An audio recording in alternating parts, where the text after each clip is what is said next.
Actually ನಮಗೆ surprise ಏನು ಆಗಲಿಲ್ಲ ಆಡಿಯನ್ಸ್ ರಿಯಾಕ್ಷನ್ಗೆ. ಯಾಕಂದರೆ ಸ್ಕ್ರಿಪ್ಟ್ ಟೈಮಲ್ಲೇ ನಮಗೆ ಗೊತ್ತು ಆಡಿಯನ್ಸ್ ರಿಯಾಕ್ಷನ್ ಬರುತ್ತೆ ಅಂತ. ಮೇಕಿಂಗ್ ಟೈಮಲ್ಲಿ ಇರ್ಬೋದು, ಸ್ಕ್ರಿಪ್ಟ್ ಟೈಮಲ್ಲಿ ಆ ಥರ ಒಳ್ಳೆ ರಿಯಾಕ್ಷನ್ ಬರ್ತಾ ಇರೋದು ಖುಷಿ ಆಗ್ತಾ ಇದೆ.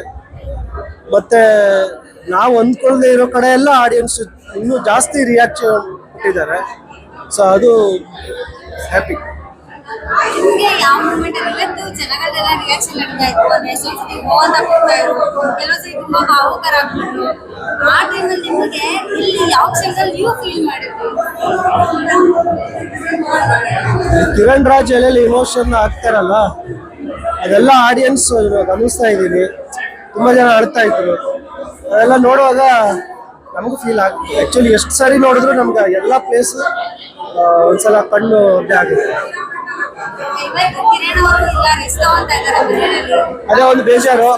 ಅವರಿಗೆ ಫ್ಯಾನ್ಸ್ ಜೊತೆ ಎಲ್ಲ ನೋಡೋದು ಅವೆಲ್ಲ ತುಂಬಾ ಖುಷಿ.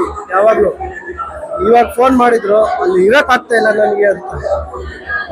ಈಗ ನಾಳೆ ಸಾಯಂಕಾಲ, ನಾಳೆ 3 ದಿನ ರೆಸ್ಟ್ ಬೇಕು ಅಂದಿದ್ದಾರೆ. ನಮ್ಗೆ ನೋಡ್ಬೇಕು. ನಾಳೆ